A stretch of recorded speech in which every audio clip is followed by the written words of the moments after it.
Okay.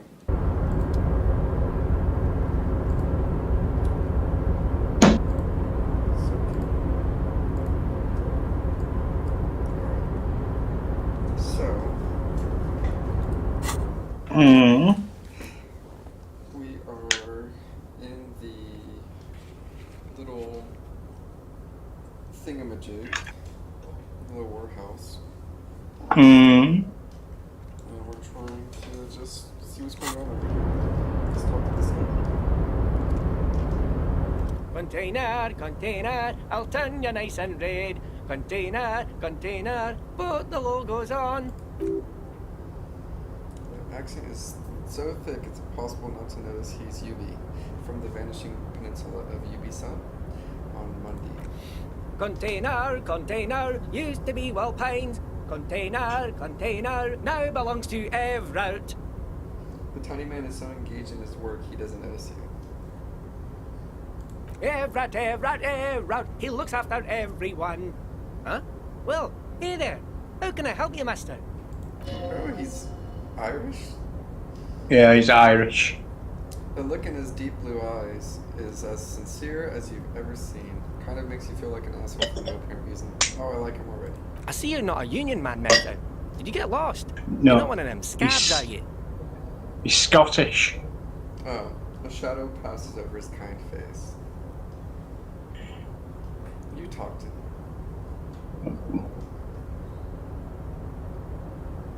Mark.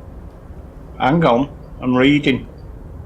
A shadow from do. What is it with you people in scabs? Actually, I am, yes.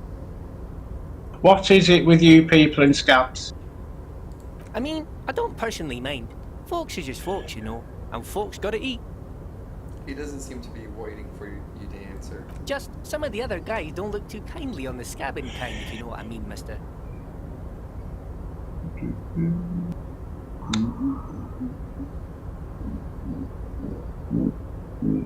Hmm. You're Ubi right. Oh yes, born and raised in Adash, mister. Mom had to leave my dad after he got a bit violent. Took us here to the new world. I was about 10 then, too old to lose my accent then. People say as Yuppies are up to all sorts of trouble with sheep and other animals and whatnot. I just want you to know that there was never any of that where I came from. No, sir. Those are just nasty rumors. Thank you for clarifying. What are you doing with the containers? We'll just go down.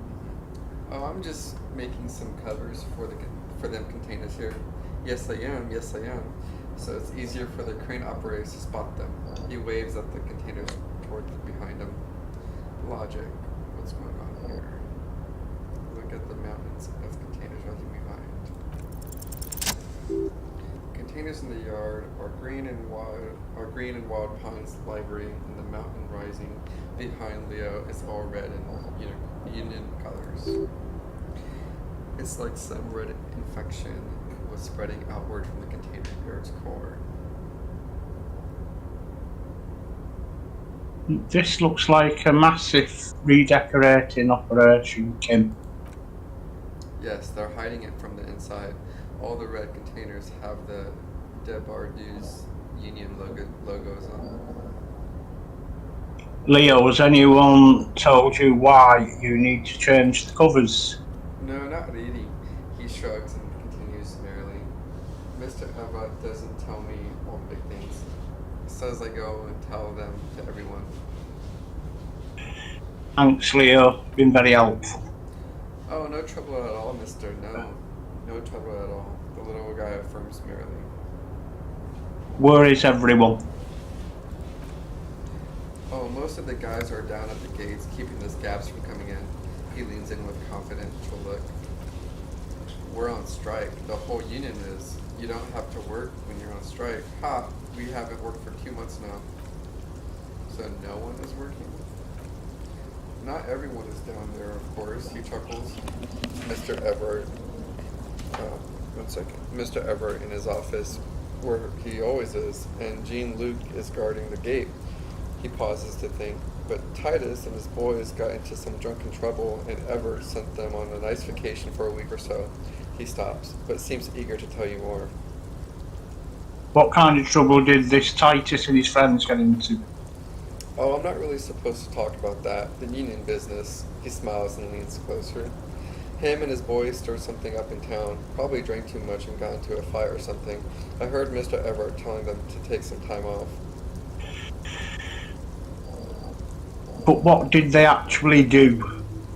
I guess the boys got a bit too rowdy and had to let out some steam. I don't really know the details. That's just how boys are, you know. Another chuckle. I haven't been in a fight since I was in middle school. Easy, Leo. Let's keep this on the Hardys. He looks to you for assistance.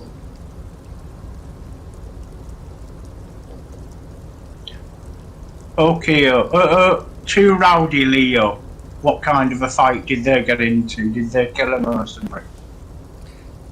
Too late, Leo's mouth was so moving and words are spewing forth. Words, and look, even more words. This guy could go on to the end of days. Now he's talking about some drunk sawmill owner who... No, he already switched to a price fishing rod he apparently owned at some point. You know what? Just cut in there with your questions. Do you work here? Yes, everybody needs a job, and this is mine. I am Leonard, by the way. Leonard Bellick, but everyone calls me Leo. The little man raises his hand in the welcome gesture. I'm like Mr. Everett's right-hand man when Mr. Edgar is out of town, and Mr. Edgar's right-hand man when Mr. Everett is away. He chuckles. Actually, Miss Beaufort is the right-hand man, but she's a lady. A good-hearted chuckle again. Who is this Miss Beaufort? The lieutenant looks up at Leo. A real pretty lady with skin like dough and secure candy bars my missus likes so much. Them are real nice to suckle on once their dinner is done and me and the missus sit down beside the radio. But I can't listen to the radio all the time. There's so much to do around here and I'm always busy keeping things running here. Yes, I am.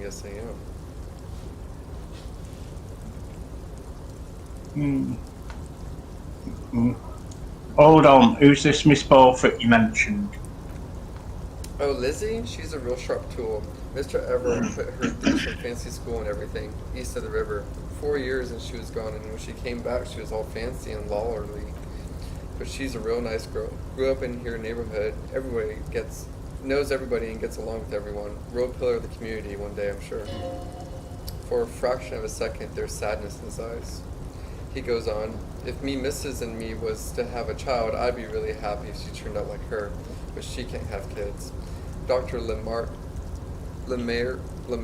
said so, and she knows about such things. Been a doctor for almost 50 years, she has.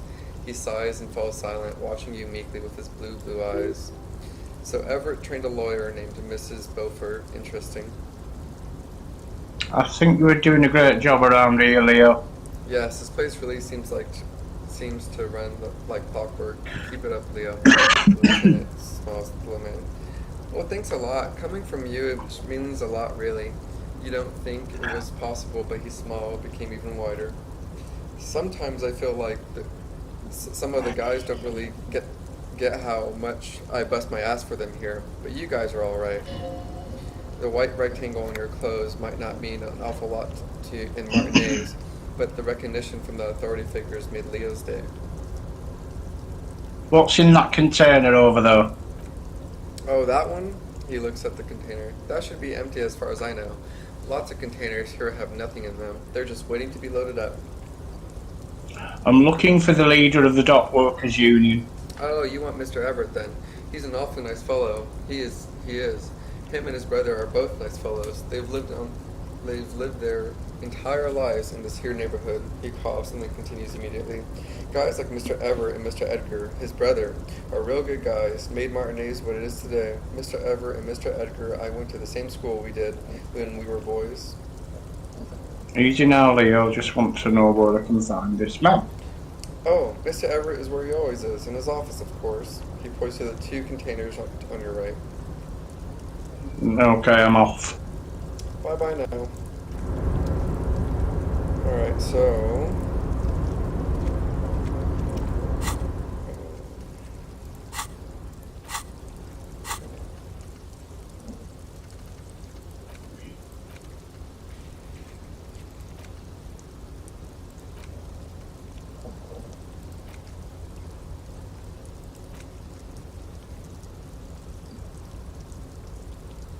Alright, so this is who we need to ask for, to help getting the body down, so we're on the right path. Mm. So we're gonna go inside.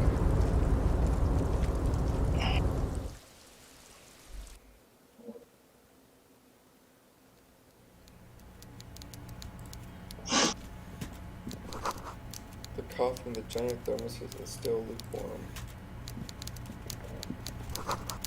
A stair made of pallets leading the way. Oh, he's a fat slob.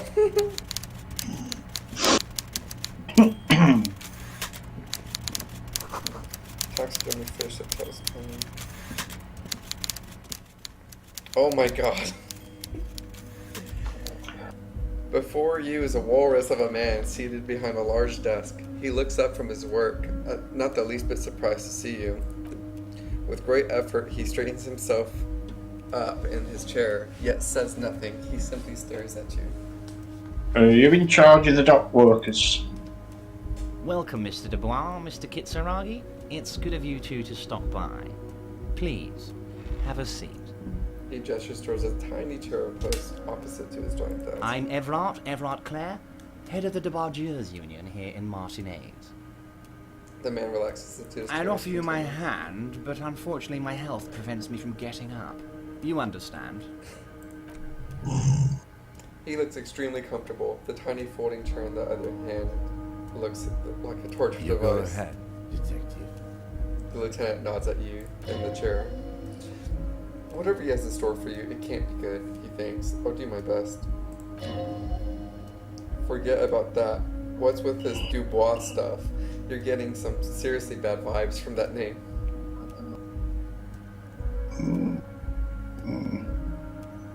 Why are you calling me Mr. Dubois? Please, Mr. Dubois, let us converse in a civilized manner as equals.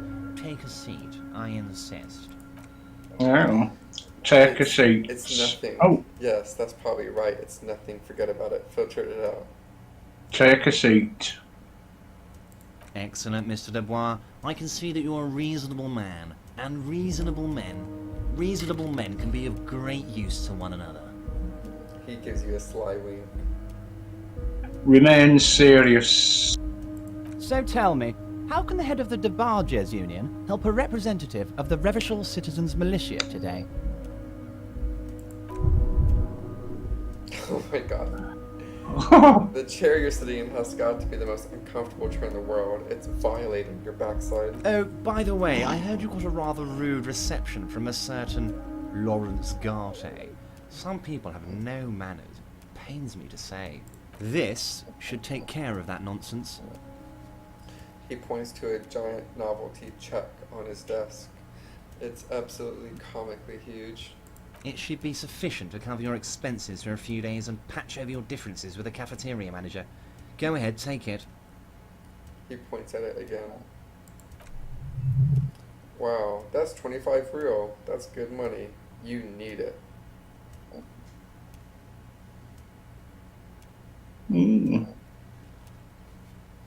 Now, do we take the check? So, let's think about this. He's the head of the union, Yeah.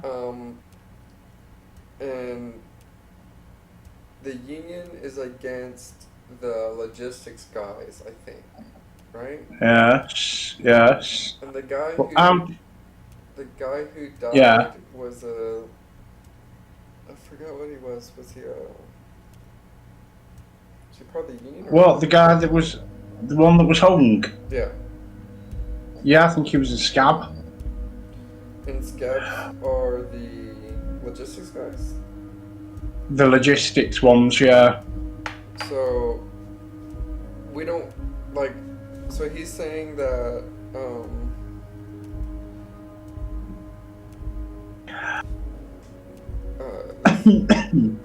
How does he know that the detective owes money?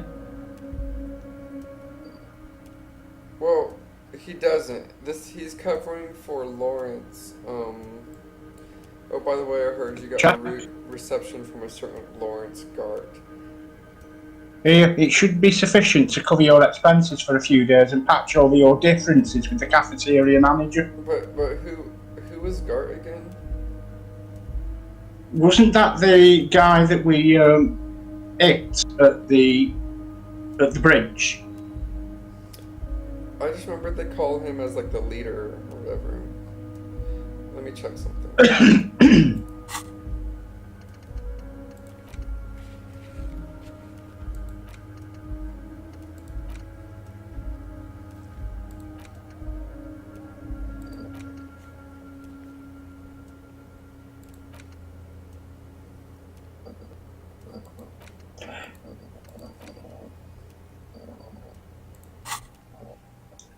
He was the one that went on forever, wasn't he, with the... With what? He was the guy at the bridge was the one that went on forever with the fancy talk about Oh, about the race and religion, and different nationalities and all that. Was that Lawrence? Was that Gart? I don't know. Who is Lawrence Garth? Oh, it just says you had a rather rude reception from a certain Lawrence I'm Garth. trying to think of who that could be. Oh, is Lawrence Garth the cafeteria manager? That's what I was thinking. Is it? Let me double check just to make sure.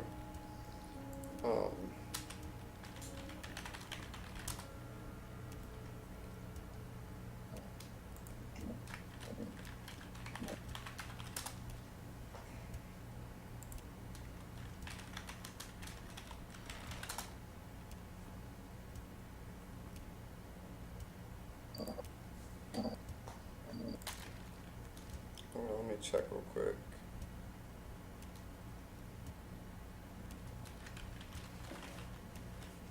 Lawrence Gart. Yes, he is the manager. He's the cafeteria manager, Oh, right? Okay. So he says it's because he was rude.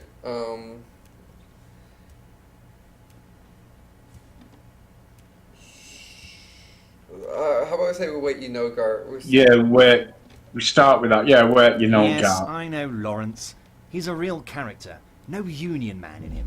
A real piece of work. With a grin, he points to the check again. It's like you're on a game show. At least don't thank him for it. What Yeah. With the green, he points to the check again. And again, so at least don't thank him for it. So is that telling us to take the check? Don't say a word. Yeah, I think that's... Right. Yeah.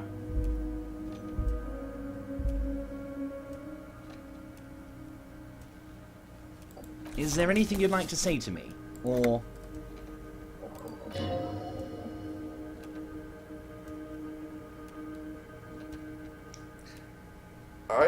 No. So he's like I'm assuming we might have difficulty getting him to help us with a body if we don't say thank you. But if we say thank you, then it might. I don't know. I mean, it's our pride. Our pride's on the line. So like say yeah, thanks. You think so? Let's see what happens. Or should we say no? It's cool. You've got integrity. Go on then. No, it's cool. Cool? Wouldn't go that far. I'm sure there are cooler things than delivering a comically oversized novelty check to a cafeteria manager. But, sure, if that's what's cool nowadays.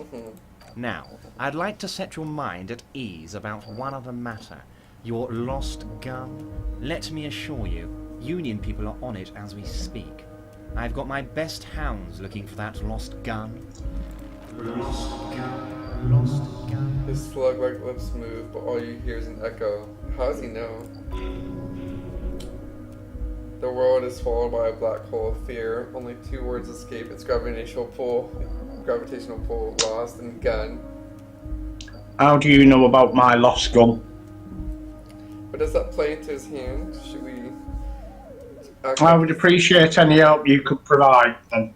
Or no, let's say, how do you know? I know everything, Harry. Right now I know that you're worried. Don't be worried. everything's going. It's don't not like like him. you left it loaded. You didn't lose a loaded gun. Local children aren't out there playing with it right now, pointing it into their own mouths. It's in a safe place. I just know it. I have a Nice. feeling everything's going to be alright. I'm not gonna.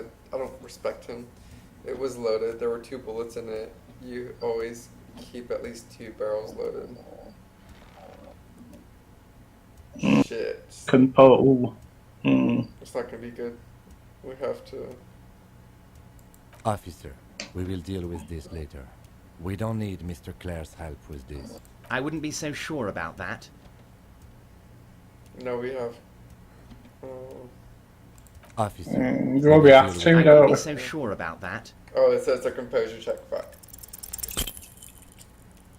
God, you're sweating. Your knee is jerking. You're about to cry, aren't you? You're about to cry because you lost your gun and those children are going to shoot themselves with it.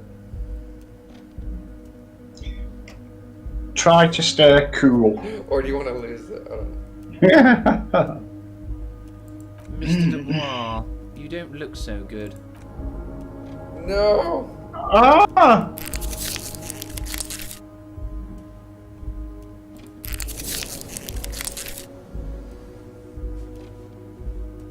What is this Mr. Dubois? He keeps repeating. What is he trying to pull here? You need to cool the fuck down. Chill. Mr. Dubois! Mr. Dubois! Harry! The large man snaps his fingers, but to no effect. You're in some stupor. Keep sliding down the chair like a jello shot. There are no Harrys. Let your mind go to your safe place. Hmm. We need regain our composure, don't we? Mr. Dubois, are you okay? Can I get you a glass of water or something? Are you having some kind of medical emergency?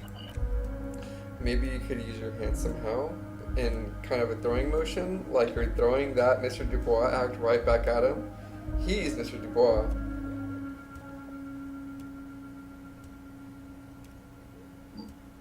Hmm. Hmm. Oh, wow. No, I'm as good as it gets, Mr. Dubois. Vaguely gesture with your hands, with your head. Oh yeah, man, I'm fucking great. Keep sliding. Actually, this chair is uncomfortable. I could use that glass of water to sit upright. I'm melting. I'm melting. Or maybe we could do the knot. I'm thinking Yeah. the first 2. Yeah, no, I'm as good as it gets. Mr. Dubois. I can see your condition isn't terminal. What an odd demonstration of... Huh? You've got me, Harry. I don't even know what. As entertaining as it was, I'm afraid we're wasting our time. And I'm an extremely busy man, as I'm sure you are too. Okay, enough. We are here to ask you some questions pertaining to a murder investigation. Quick, here's your window. Get yourself together and ask him questions. Police officer questions. It's about time to stop embarrassing yourself. Questions will help you regain some of your lost dignity.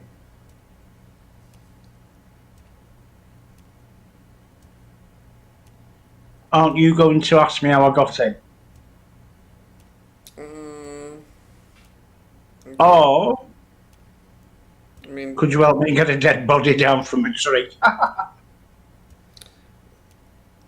well, Which one do you think? Or do we just move down the list? we ask about the hanging to see how he deflects, and then we can ask him for help. Right, okay. Oh, of course, that's your main thing here. That's why you're here, Martinez. He nods. You're in Martinez. He nods. I know everything that goes on around here, and I would love to discuss it with you. I mean, it's no secret that the lynching is connected to the strike. So much to talk about. Honestly, it's been weighing on me so heavily. I understand you need to interview me.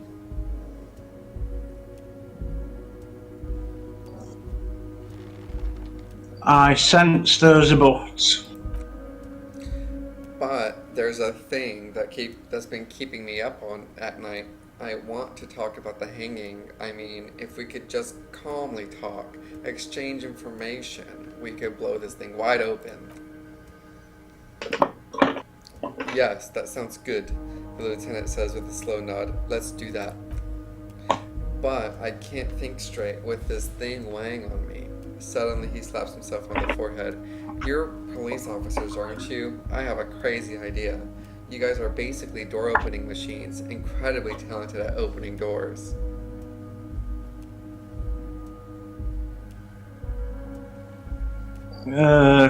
Kim, is that true? Are we door opening machines? I'm not sure I understand. He looks at the union boss. If you're asking us to break down someone's door, it's not going to happen. Come on now, I just need you to go open a little door for me and leave it unlocked. A simple thing, absolutely nothing shady about it.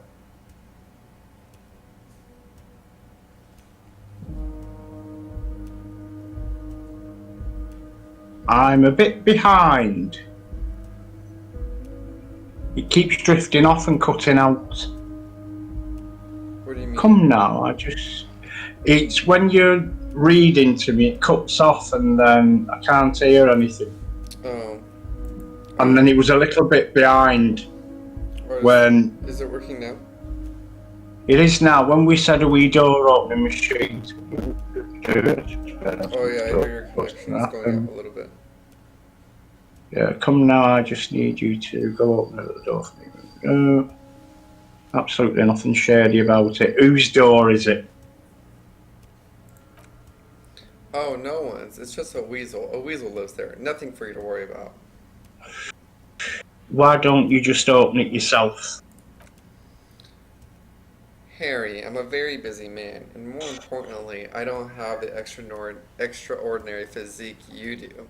He slams his fist together. You look like you could run around all day. You want to send someone a message that the police are working for you? I repeat, I'm a very, very busy man, Mr. Kasagi, and therefore I must occasionally enlist outside help. He turns back to you. So what will it be, Harry? What do you mean by a weasel? A loud blabbering weasel. When weasel feels no one is watching, they start acting foolishly. He removes his glasses and rubs his nose. Just go there, unlock the door, and leave it open. It's been such a burden on me, Harry. I just want this to be over so I can discuss business with you. He puts his glasses back on. Oh. So, basically, he's trying to blackmail us information with this task, but there's a possibility that he's bluffing. But he does seem knowledgeable, but that doesn't mean he wouldn't lie to us. It's hard to tell. I bet you don't even know anything about the hanging. That's a probing question. Right, because then if he spills something, then maybe it could do it. Harry, my dear friend, he sinks deeper into his chair.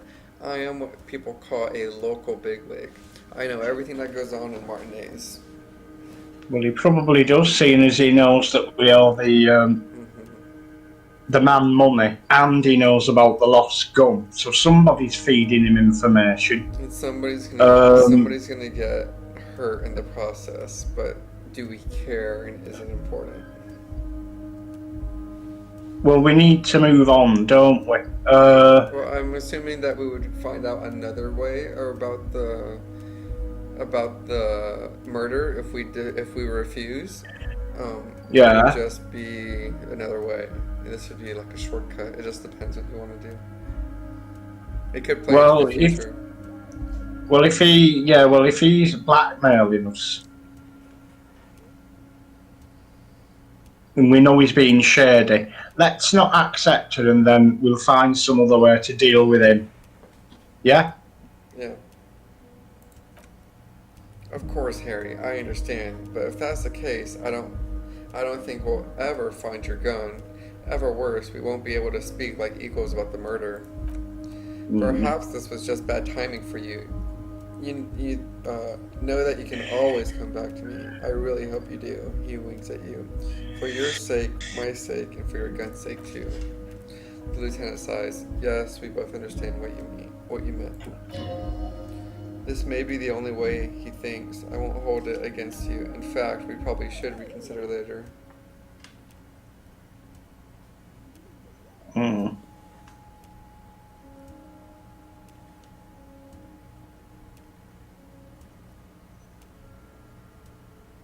Hmm. So that's your interpretation of Kitsurgi. This may be the only way he thinks. I won't hold it against you. In fact, we probably should reconsider later. That's what Right, Kitsurgi is okay. thinking right now. But Right. Hmm.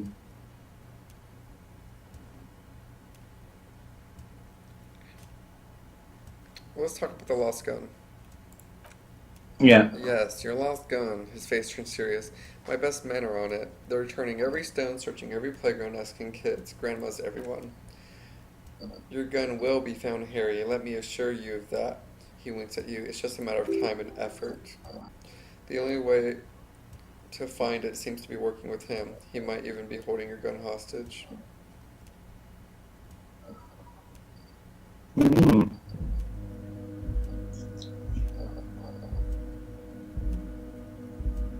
The only way I found it seems to be working with it. Okay then. Oh. Does this mean if I do things for you, I will get my gun back? I mean, that's obvious.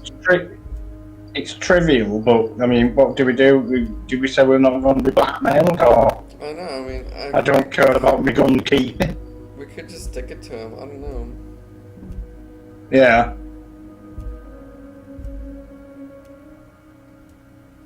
Like, I would not be blackmailed with his gun business. Yeah. Okay. Harry, I was only trying to be tactful. A lost gun is a dangerous thing. I can't have it around in my neighborhood. His tone is suddenly very serious. Kids could be playing gun roulette with it as we speak. Teenage gangs could be arming themselves. Get a hold of yourself, Harry. I assure you we are working on locating the missing sidearm as well. The lieutenant is concerned about the lost gun and he feels that the fact you haven't prioritized looking for is unfortunate, if inevitable, and doesn't put the RCM in a good light. Excellent, Miss Kitsurgi. That's excellent news. He claps his hands together. Looks like we have a friendly gun-finding competition in our hands. Oh.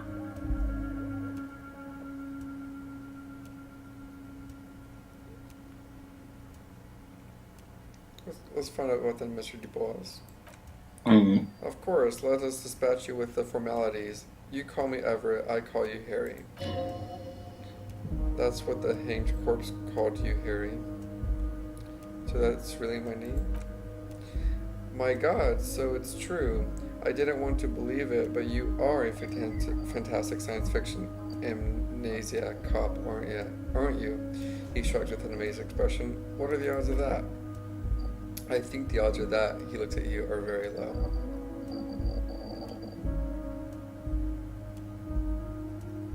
Mm.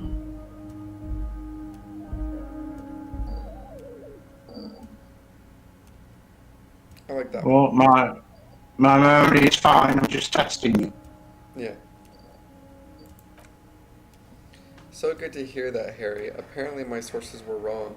He pats the brown folder in front of him. However, if you did have a spot of memory trouble, I could help you out with my big fat folder. Are you trying to tell me you've gotten hold of some of our documents? The lieutenant inspects Everett over his spectacles. Mr. Kitsurgi, would you mind? His eyes never leave yours. Me and Harry are talking about his lost identity right now.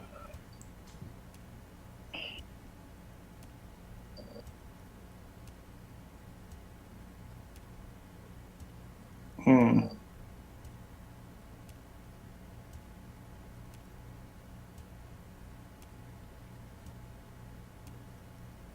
Where did you get that folder? Or are we just going for the drama? Let's try and take a look. Where'd you get the folder? Ah, this? He closes the folder. My friends in your organization gave it to me, Harry.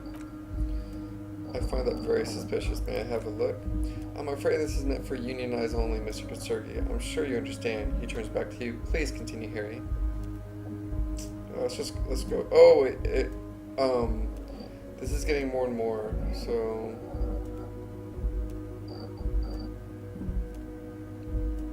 I think all of these make us vulnerable, and it might take away our chances. I think this is the best chance we have. Right. As you look into the folder, Everett covers it with his hand and pets it. He's hiding it from you because it's not a real RCM folder. It's just another one of those brown folders you saw in the file cabinet. Ha. That's not an RCM folder. Okay, Harry, you got me, he says, grinning. This is from the Census Bureau, not the RCM. Those Census Bureau people are absolutely corrupt. You should do something about them. He got the name from the Census Bureau and everything else from your actions here is in Martinez. Yes, Mr. Kasurgi, from the Census Bureau, like I said. He looks annoyed. Now I'm actually a very busy man, so is there anything else I can do for you? That means he doesn't really know anything about you. A pity. The mystery of you would have to remain a mystery for the time being. So the Census Bureau says my name is Harry Dubois. Yes, that's what I said. Try to keep up. Okay, let's move on. Aren't you going to ask me how I got in? Or could you... Yeah, I'm going to ask. Am I going to ask? How, Harry? You spin kicked my strongest man in the face. I saw it from my window. Would you ask a man like that how he got into your container yard?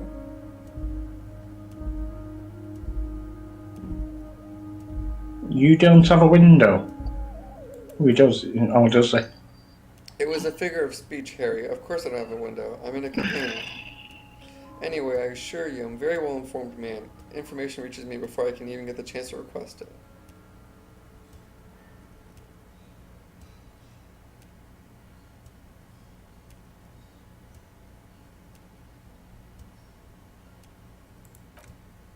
You might have noticed there's one hanging on a tree behind the hostel cafeteria. Oh my, he smiles pleasantly. Don't take this question personally, but why would I get involved in this matter? Mr. Clare, the man was hanged with a cargo belt, a steel-reinforced cargo belt. It's safe to assume the Union had something to do with the murder. Besides, getting the body down would be a benefit to all of us. It's a stain on the neighborhood.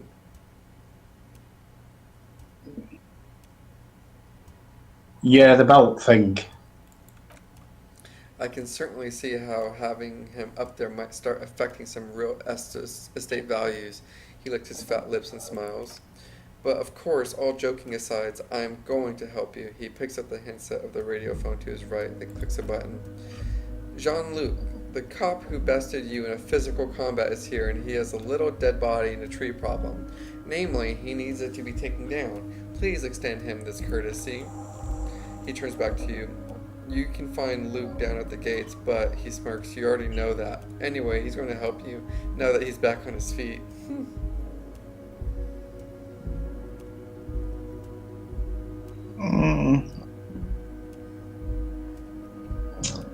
I'm reconsidering opening that door for you.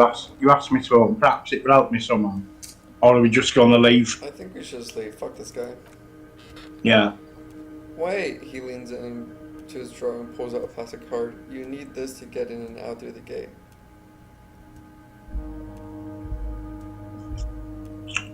Thanks. Here, you're one of us for now. A real red and white Union man. Take care, Harry.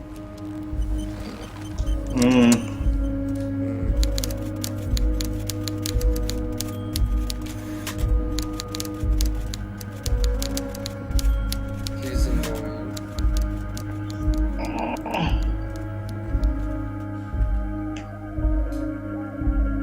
Is the connection okay? Yeah, it's okay now. Just keeps going off a little bit.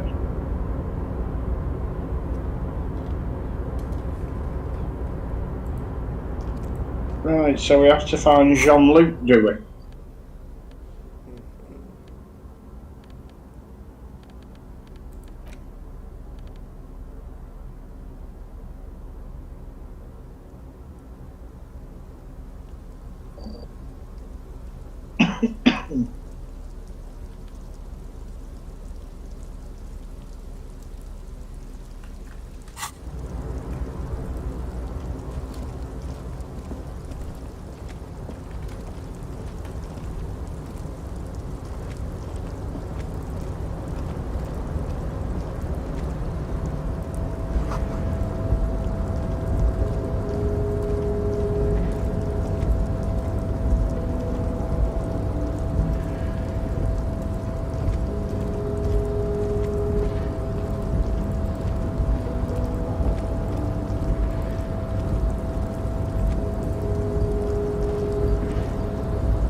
talk to Jean-Luc.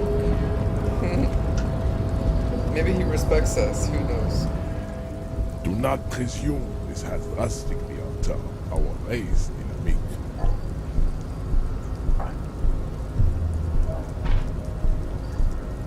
I knock you out like a god of martial arts. Oh. True, I said nothing about our personal dynamic. That has altered, he adds, a little.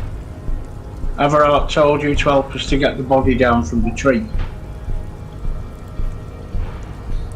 So it was. You bested me in our race combat to reach my superior, then had him give me an order. I salute your cunning enemy. I will go and remove the body from the tree with my bare hands. You're so noble, Measurehead. But while I am gone, someone must stand guard on the bridge. That someone needs to be you. He turns to Cam, both of you. Oh.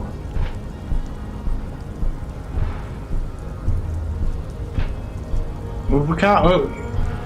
Can we trust him getting the body down on his own? I mean, we already have pictures of it. We don't really need anything with the body, right? Hmm. Let's Don't we need to examine it a little bit more? Let's ask. Okay. Well, I want you to roleplay it. Hmm? I want you to read it, roleplay it. Lieutenant, what if we don't want to do that? This is an uncomfortable result of not taking it down ourselves. I can live with a compromise. Listen to your little friend. He is wise in this childlike way. His mysterious race may yet prove fierce competition to my heroic haplogroup. Okay then. Wait though while Measurehead goes. Babe, see that they stay here that whole time?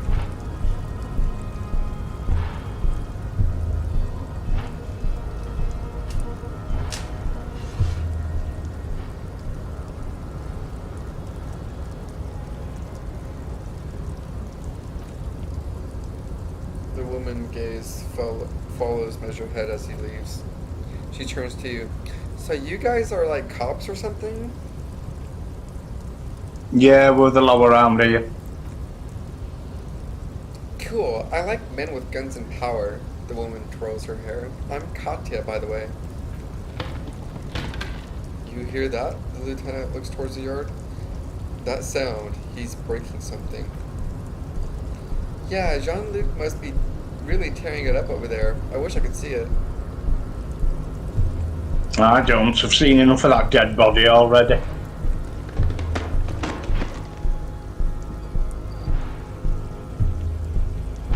Look at you, RCM Rent-A-Cops. A loud voice booms from below. Guarding that bridge like Everett's lapdogs. Is that where it's at now? The RCM is for sale? And who are you? The lieutenant fires back. What is your business here? What are your clothes 4 sizes too small for you?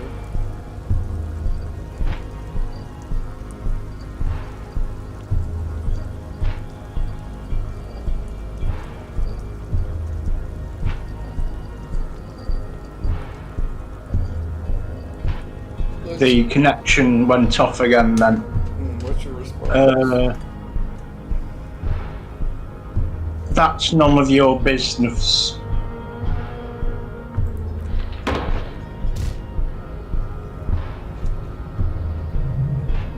A shrill laughter interrupts you, echoing across the Martinez. It's Kuno.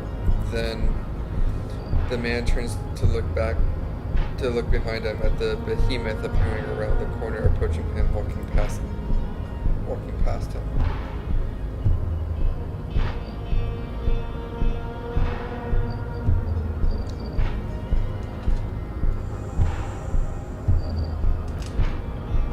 The corpse has been removed from the tree. He brushes wooden flakes off his hands.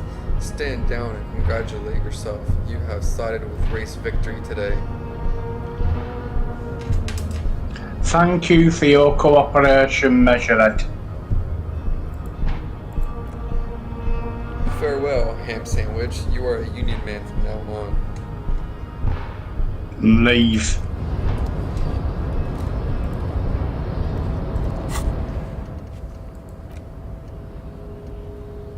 Oh god, let's see what he did. Right, to the yard now, is it?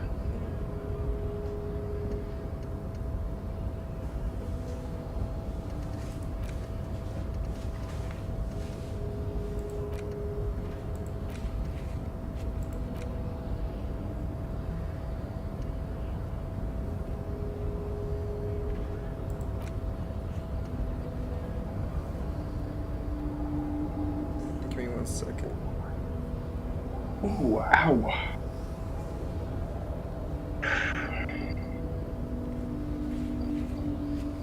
Okay.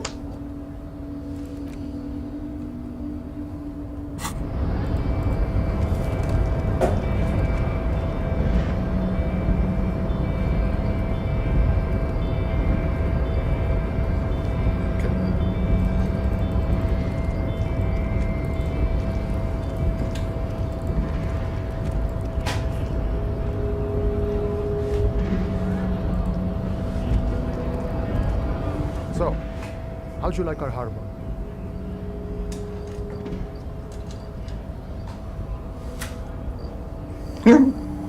Complete shit.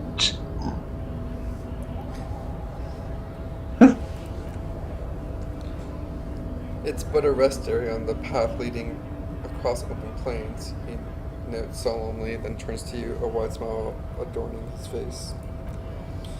Right, you talk to the boss, eye to eye, like men of the plain. If you have any more questions, I'm set to talk.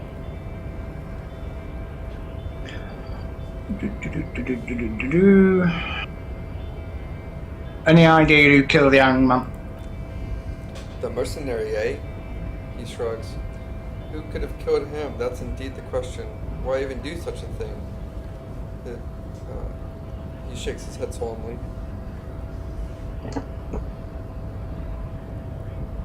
The harbour is a prime area of suspicion.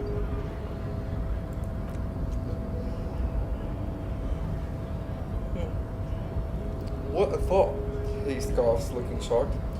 Why would noble workers resort to such a thing, unless they were pushed, of course? Pushed out? Your dead guy. He's an enemy combatant. What does that mean?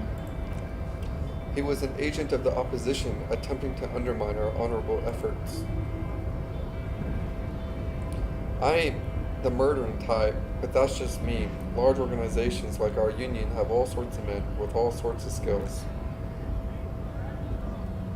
Understood, the lieutenant takes note. This has been of limited use still, thank you. No problem. I wish you the best in your search. I am glad it's not my search. He takes a sip from his flask. Bit short on money. Sure thing, my friend. I can help you. He flips a coin towards you.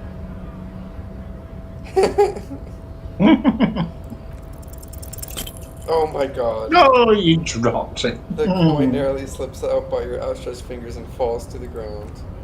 Oh, I'm sorry. Didn't mean to throw it like that. It's a thing we harbor folks do, passing around cargo in search. He rubs the back of my head. Was not meant as provocation or ridicule. Lieutenant Kasugi picks it up the coin and hands it to you. Say nothing, pocket the coin.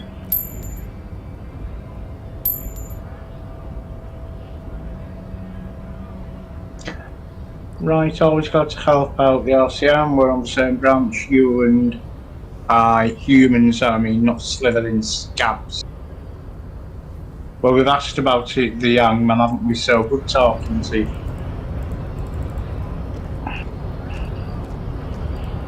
Got around.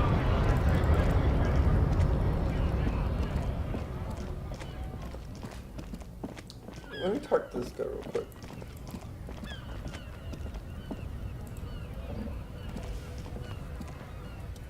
Welcome to Revachol. A racist lorry driver announces a rotund mound. The remark isn't addressed to you, it's addressed at Kim. Why are you addressing my partner like that? Don't you welcome to Ravachol-me. My grandfather came here from a 3,000-year-old racist isolationist culture, while your ancestors came to this island a mere 300 years ago. Every school of thought and government has failed in this city, but I love it nonetheless. It belongs to me as much as it belongs to you. You tell him. It's men like you who keep Ravachol divided, making it that much harder for everyone to climb out of this post-war limbo.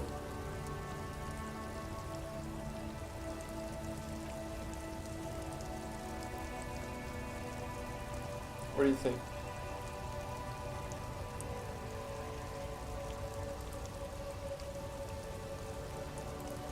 What? Yeah, it keeps cutting out. I don't know why. Is it okay? Okay, I don't. Well, it started again now. It just keeps cutting out. Okay, I don't want to deal with this and leave. Well, let's check back at the. We'll check back at the yard and then we'll take a break if you want. Yeah.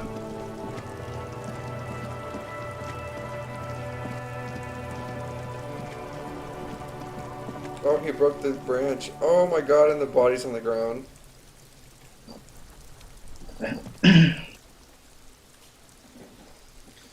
The hanged man. The corpse lies on the ground among the remains of an absolutely demolished pine wood branch. It's gently laid on one side. Well, it's down. We should be funny. Okay. Beautiful. Mr. Measurehead has done a good job, the lieutenant nods approvingly. Nothing is too broken or compromised. The victim is already is ready for a field autopsy. A field autopsy. Yes, he covers his nose in this. 1, investigation of the scene. 2, initial examination of the victim. 3, field autopsy. 4, transportation of the body to the morgue. We're on number 3. The fuck are you? What the fuck are they on about? Cop's gonna cut his shit up. Don't we have anything else to cut this shit open?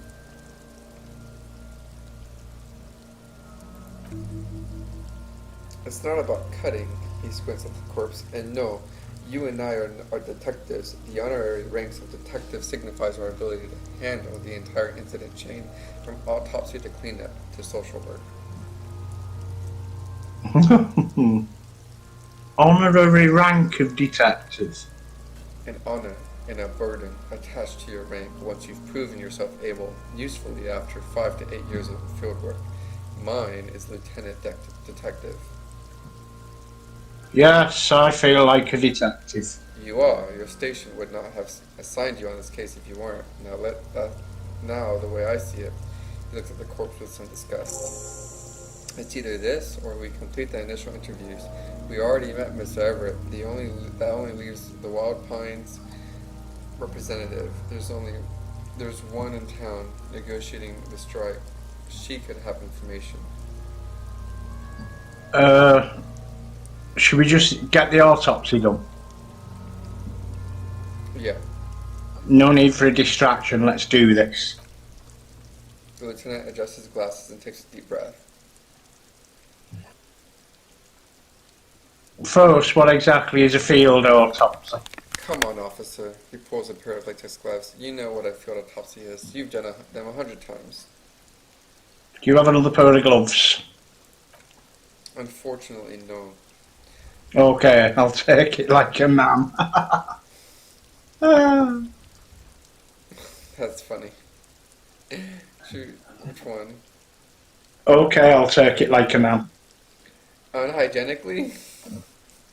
I have gardening gloves, maybe they are enough. Or do we just take the health hit? I don't know. Well, he's got the gardening gloves, so... Yeah.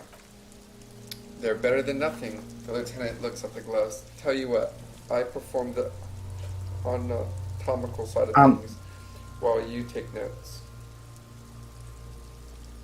We just fill this in right. Show him the red field autopsy form in your ledger. That's right. He nods. Open your ledger at the field autopsy form.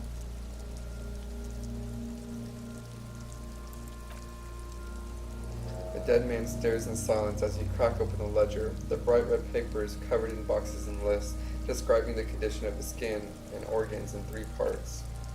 Above those, an 11 field info form needs filling out first. It begins with Begin. I1. Is it? Yeah. assistant. That's you. That's you. Write the initials HGB. Raphael Ambrosius Costo. What do you want to do? Initials? Yeah, initial it. 'Cause he doesn't know who he is. Well, he knows that that's what they put on the On the forms. No, that's what they put on the what is it called, the where they take the population count. Oh, the census, yeah. So I think that is his name. Yeah, well, put HDB. But we could be funny They put too. things. Well, we can be. Put Raphael Ambrosius Costo. Yes. The corpse is indifferent to your scribblings. Just lies there. The next box says Coroner's case number. KK5708030815. Write it down. Next. Name. Not applicable. Next. Date of birth. Not applicable. Age. Age. The man corrects his glasses. Roughly 50. Try 40. The damage is extensive. It's better to err on the young side.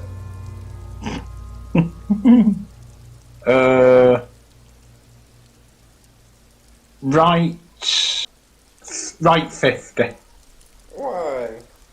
Because it gives an age range then. We'll put 42 then. Yeah, because look, our visual calculus tells us that he's 40. Right, okay. He nods. Race. Mundile. Write it down. The pudgy mess of curled meat looks neither mundile nor anything other. Sex. Fucky! The little monster screams energetically. Male. Pig's gonna have sex. Right male. Right fucky. Nor does he look male with his pregnant belly and indistinguishable face. Date of death. We're still going with March 4th, 51.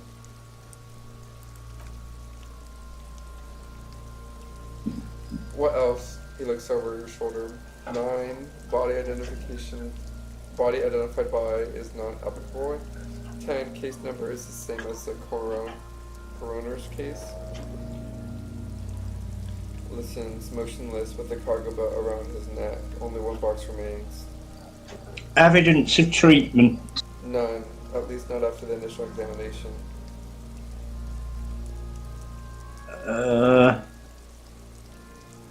What exactly is treatment anyway? Interfering with the body's position or wounds post-mortem.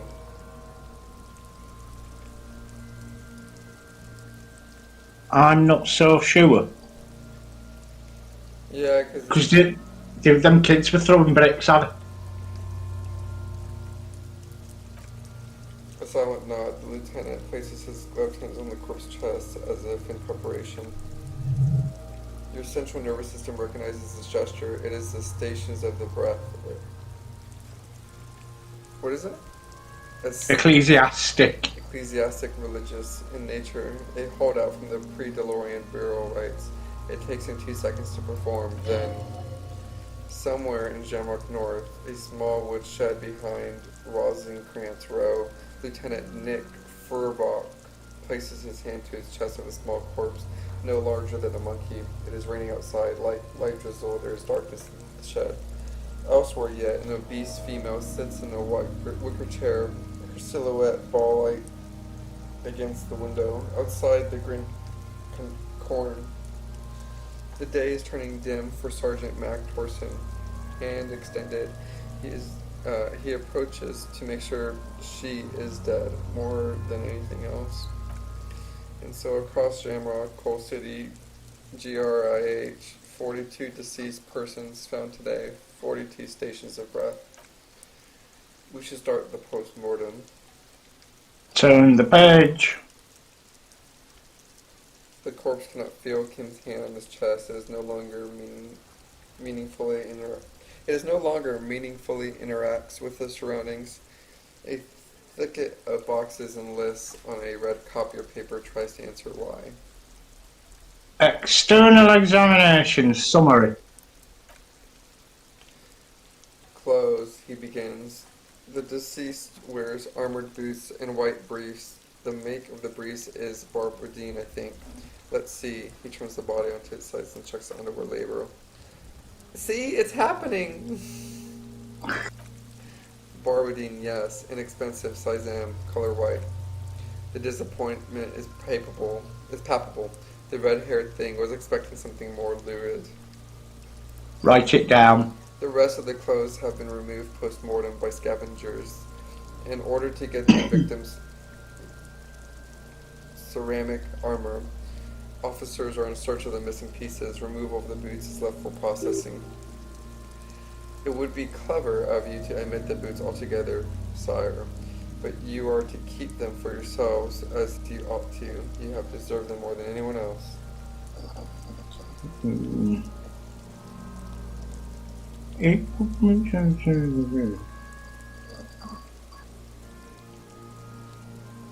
Omit the boots. The boot has a serial number. He twists the dead man's foot. The lines between the plates are in the shapes of the alphanumerical. The number is purposely concealed by the design. Write it down. Tattoos. He stands up, feet planted on either side of his body. The upper torso is covered in a single continuous tattoo resembling a map of the night sky. It reaches from the right shoulder to the heart. The ink is blue and white.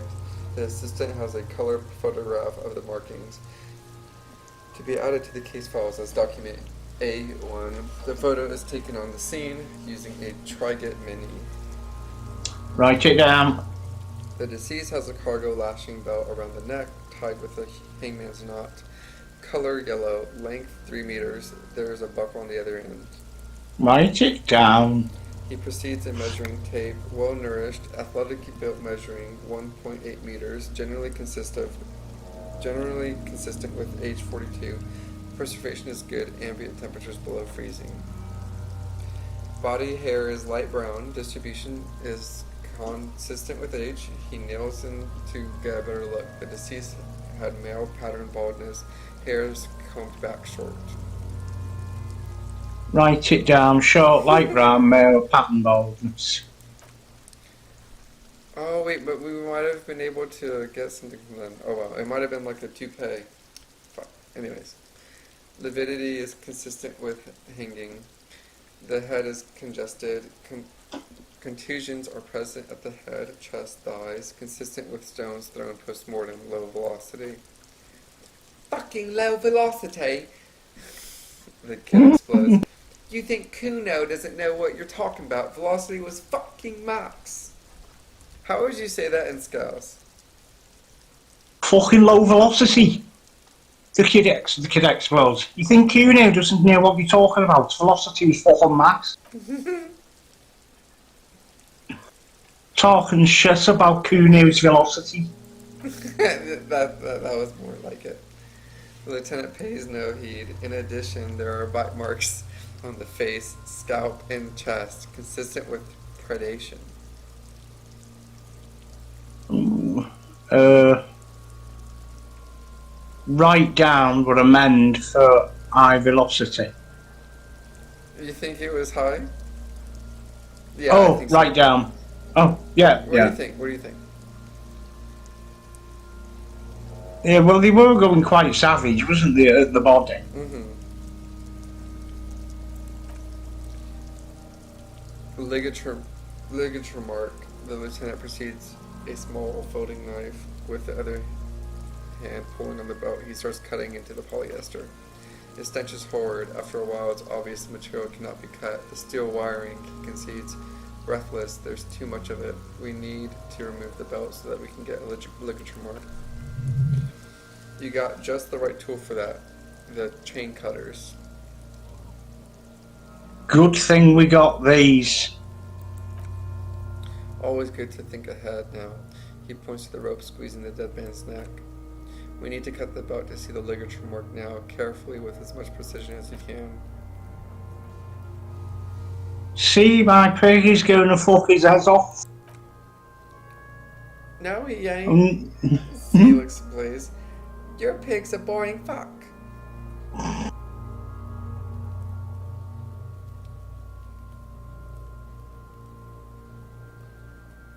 Look for a good spot to cut. The belt is equally tight around the whole circumference of his neck, swelling over the edges like white bread rising from the yeast. Well, an even chance, haven't we? You jam the cutters right under the knot. There seems to be a smart idea. Yeah, somewhere there. Already there's buried deep in the man's flesh. Then you rotate them and to get a better hold. Then... Fuckity fuck. The lieutenant looks by, somewhat worried as you summon power words to your aids. Rotate some more. Really, really bad smells coming from there now, and some kind of cracking sound. Enough, cut some. Yeah, fuck him. Fuck that Fagari. Corpse fucking time. I told you my pig was hardcore. He steps in and takes the chain cutters from you. I should have a go before. I think I have a strategy. Let him work. He sinks the cutters into his mouth, prepared to perform the cuts with his elbow to his knee for precision. Yes, that's much better form than you had. Snap, the knot slashed, another cut, and belt falls apart like a flower bouquet, revealing the dead man's neck and the dark red ligature marks around it. Here, he hands you the chain cutters back and kneels closer to the body, running his finger along the dark red groove until he comes to a gap. The rope rises to a point, he says, leaving a gap in the ligature mark. The suspension point is in the back of the neck, on the nape. As it ought to, this is where the grip on the curdled meat is gentlest, pulling up. Hemorrhaging is observed on the skin above and below the ligature mark. The mark is well pronounced, consists of a drop from 1 to 1.5 meters. Chest is intact. He presses down on it. Normal contour. Abdomen is protuberant. Protuberant. Pelvis intact. Genitalia. He pulls down the man's underpants. Now it's going to happen, see? I fucking knew it. This is clearly what they've been waiting for ever since the autopsy began. The lieutenant is trying to make it as boring as possible. Genitalia is male and unremarkable. No evidence of injury. Inspect the genitals. The dead man's penis is average size, congested from the downward collection of blood. The testicles are uneven in length, hanging underneath. The genitalia is greenish. Marbling is present around the crotch. Ew. Yeah, electrochemistry, you should touch it. No. Oh, touch it. Doesn't feel like anything, just cold flesh under your finger. Oh. My pig's so fucking ill right now. His voice swells with pride. Your pig's pretty sick, I gotta say. Write it down and move on. Kim looks relieved. Back is symmetrical and intact. Upper and lower extremities are intact, but asymmetrical. There are old combat injuries on the right hand, thigh, and hip. In addition, I see smaller residual scars, too numerous to count, covering about 30% of his skin. From wounds sustained over 2 years, maybe more decades. Dispersal and accumulation indicates long and active combat duty. This scarring is extensive, way more than the lower fishes. He nods. We have a real museum here of battles, wars. Write it down. Last item, hands. He takes the man's right hand and inspects it and moves on to the other hand. Let the lieutenant walk alone. The hands are clean. He inspects the wrist. No sign of recent struggle.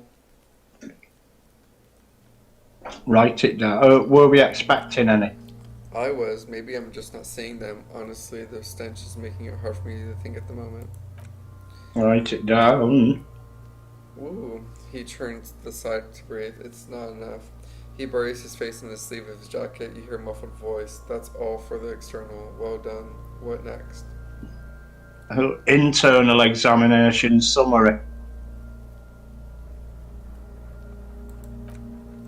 Central nervous system, he says, and concludes abruptly, I have nothing. Do you have anything on this man's central nervous system?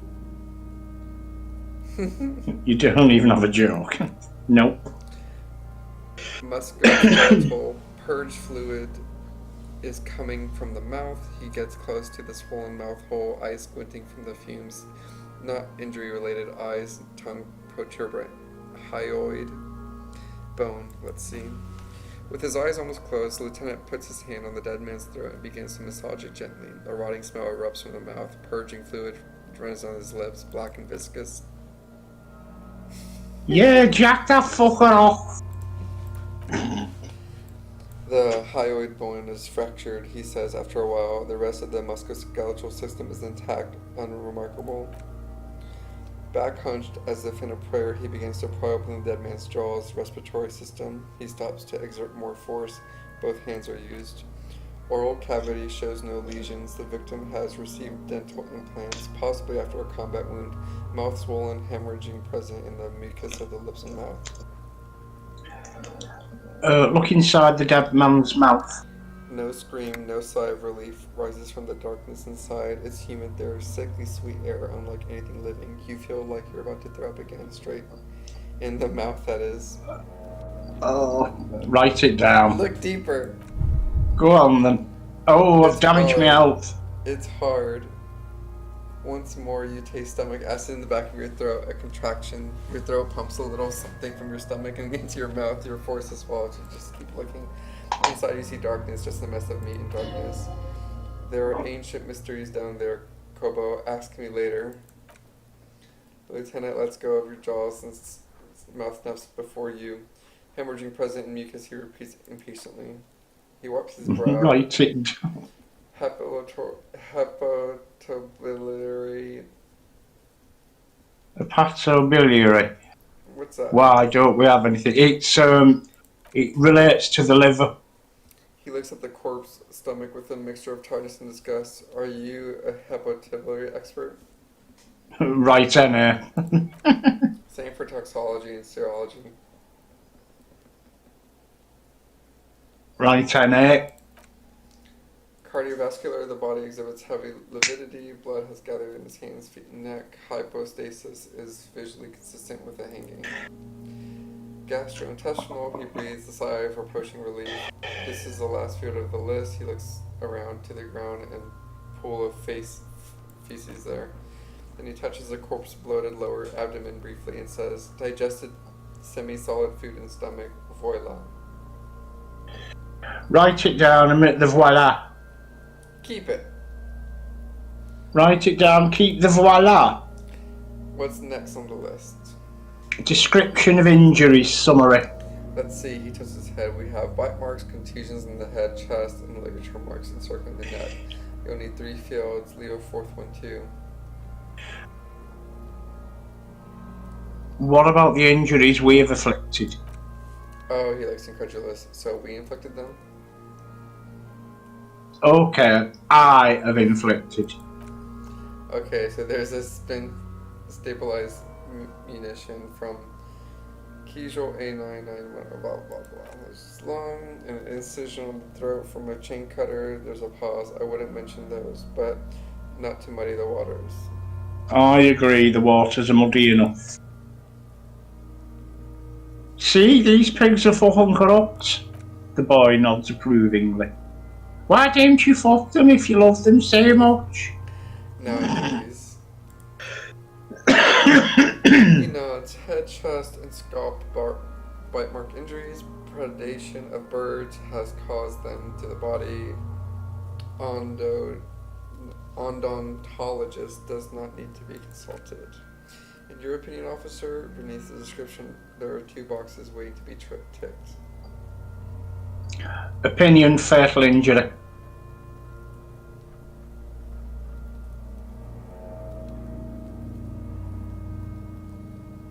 Wait, what? In your opinion, officer, beneath the description, there are 2 boxes waiting to be ticked. Okay. A is opinion, fatal injury, and B is non-fatal, post-mortem. Whatever it was. Oh, we messed up. No fatal injury by seagulls. Okay, it's not a fatal injury then. Non-fatal post-mortem. Yeah, that's what I thought. Okay. Yeah, yeah. So the scalp used from post-mortem injury, a stone. The injury does not have the rim of an early inflammatory response. A perpetrator on the scene has confessed to causing its post-mortem. At maximum velocity, fucko. He confessed to causing it at maximum velocity. Coagulated blood sticks to the scalp and chest. The countless stones have hit the dead man. Beneath the description of injury box, 2 boxes. Non-fatal post-mortem. Right, next.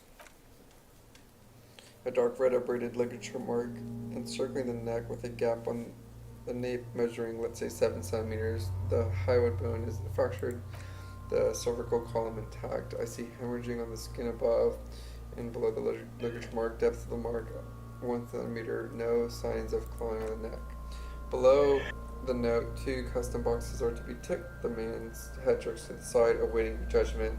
The ring around his neck is visible. Fatal injury. That's it. He cracked his uneasy smile. We have established cause of death. It's not much, and it leaves much to be questioned, but it's a start. He produces a small black plastic roll from his jacket and a body bag. Let's wrap this up. I pronounce this field autopsy over. What now? Conclude it.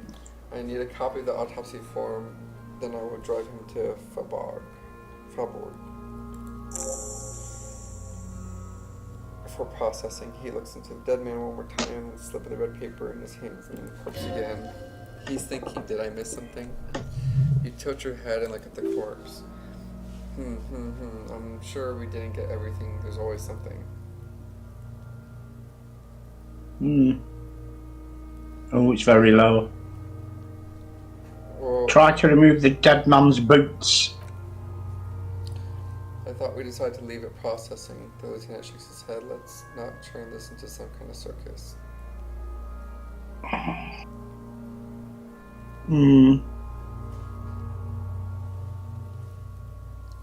Tell me something, dead man. Yeah, let's do that. Shoot, Lunar Vinny. At the autopsy, you said you have ancient mysteries. Oh yes, Combo Mi Lobo. In the gift horse's mouth, tracks and wakers in the waterways, ancient materials burned. Yeah, but to were, brother. Just a small gulp away, my beloved Kobo, a small gulp away. At the autopsy, you said you have ancient mysteries. I think these are all... Yeah, right, okay. Enough. Let's, this is, we can do one of these. Let me check something. Ow.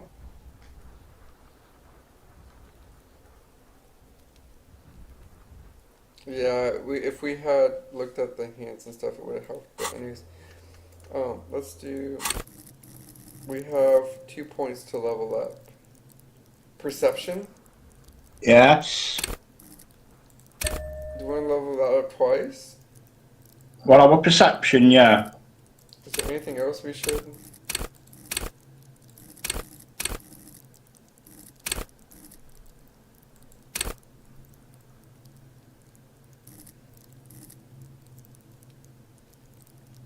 Inland Empire.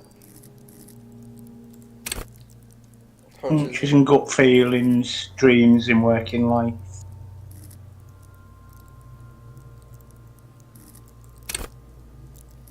Visual calculus. What do you think? Oh. Right, what have we got? 3.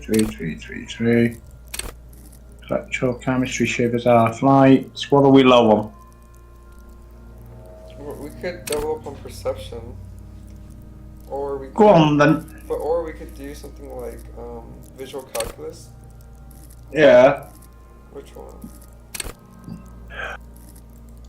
Let's Or shivers. do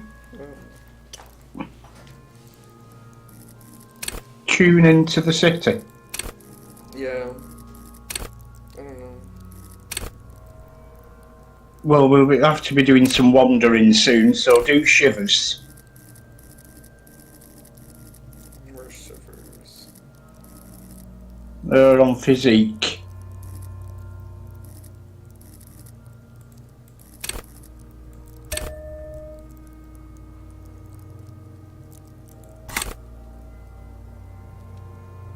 It went up to 17%.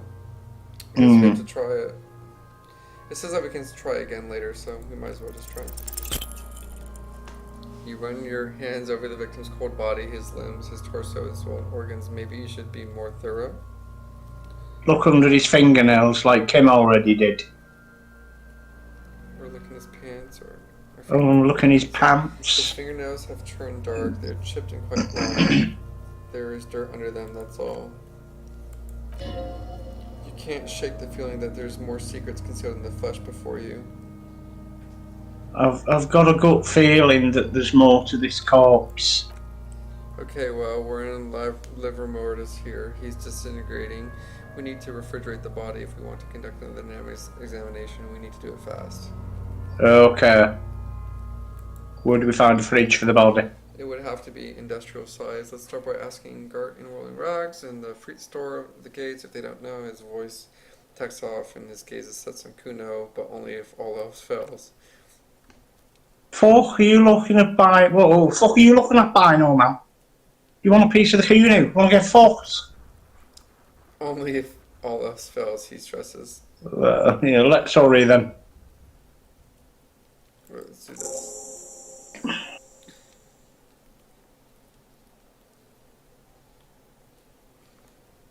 Okay. Alright, I think that's enough for today. Mm-hmm.